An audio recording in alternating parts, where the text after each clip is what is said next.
ধনুরাশি ধনুরাশির জাতক জাতিকাদের জন্য এই মাসটি অনেকাংশে অনুকূল হওয়ার সম্ভাবনা রয়েছে। শনিদেব গুরু বৃহস্পতি ষষ্ঠভাবে থাকবে, যার কারণে স্বাস্থ্যে উত্থান পতন হতে পারে এবং আর্থিক বিষয়ে কিছু ব্যয়ের সম্ভাবনা রয়েছে। তবে আপনার ব্যক্তিত্ব ধর্মীয় থাকবে, ভালো কাজেও হাত দিতে পারেন, যার কারণে সমাজে সম্মান পাবেন। পারিবারিক জীবনে অশান্তির পরিবেশ আপনাকে বিরক্ত করতে পারে। আপনার সাহস ও বীরত্ব বৃদ্ধি পাবে, যার কারণে আপনি কঠোর পরিশ্রমের সাথে প্রতিটি কাজ করতে পছন্দ করবেন। প্রেমের জীবনে রোমান্টিসিজম বাড়বে, তবে দ্বন্দ্বও হতে পারে। এই মাসটি বিবাহিত জীবনযাপনকারীদের জন্য অনুকূল হওয়ার সম্ভাবনা রয়েছে। পারিবারিক হস্তক্ষেপ কিছু সময়ের জন্য আপনার সম্পর্ককে সমস্যায় ফেলতে পারে। ভাই বোনেরা সহযোগিতা করবে। কর্মরত ব্যক্তিদের সতর্ক থাকতে হবে। কর্মক্ষেত্রে আপনাকে সমস্যা ও চ্যালেঞ্জের সম্মুখীন হতে পারে। যেখানে ব্যবসা করা লোকেরা চ্যালেঞ্জ সত্ত্বেও এগিয়ে যাওয়ার সুযোগ পাবে এবং আপনার ব্যবসার উন্নতি হবে। বিদেশ যাওয়ার সম্ভাবনা থাকতে পারে। পড়ালেখায় কাঙ্ক্ষিত ফলাফল পাওয়ার শিক্ষার্থীদের মনে আনন্দের অনুভূতি সৃষ্টি হবে। কর্মজীবনের দৃষ্টিকোণ থেকে এই মাসটি উত্থান পতনে পূর্ণ হওয়ার সম্ভাবনা রয়েছে। আপনি কিছু নিয়ে চিন্তিত দেখবেন। আপনি অনুভব করবেন যে আপনি অপ্রয়োজনীয় কাজে নিযুক্ত আছেন এবং আপনার আরও ভালো কিছু করা উচিত ছিল।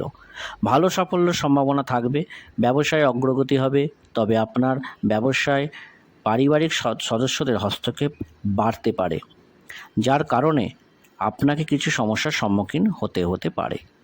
আমরা যদি স্বাস্থ্যদের কথা বলি, মাসের শুরুটা আপনার জন্য অনুকূল হতে পারে। লেখাপড়ার ওপর আপনার দখল আরও মজবুত হবে।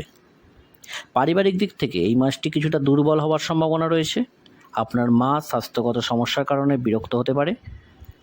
আপনার ব্যবসার পরিবারের সদস্যদের অপ্রয়োজনীয় হস্তক্ষেপ আপনার জন্য সমস্যা তৈরি করতে পারে, তাই সতর্ক থাকুন।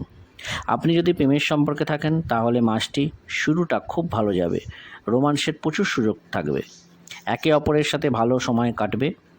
আমরা যদি আপনার আর্থিক অবস্থার দিকে তাকাই, তাহলে মাসের শুরুটা অনুকূল হবে।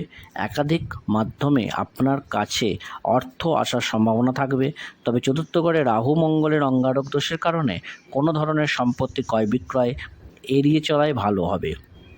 এই মাসে স্বাস্থ্যের দিক থেকে কিছুটা দুর্বল হওয়ার সম্ভাবনা রয়েছে। আপনাকে স্বাস্থ্য সমস্যাগুলিকে উপেক্ষা করতে হবে না, তবে একটি ভালো দৈনন্দিন রুটিন গ্রহণ করুন, যার মধ্যে রয়েছে সকালের হাঁটা এবং কিছু ব্যায়াম এবং যোগ। আপনার প্রতি বৃহস্পতিবার অশ্বত্থ গাছকে জল নিবেদন করা ও ধূপবাতি দেখানো উচিত। আপনি যদি সর্ববিদ্যা চ্যানেলটিকে সাবস্ক্রাইব না করে থাকেন, তবে অবশ্যই সাবস্ক্রাইব করে দেবেন এবং ভিডিওটি কেমন লাগলো জানাতে অবশ্যই লাইক, কমেন্ট ও শেয়ার করতে ভুলবেন না। ধন্যবাদ।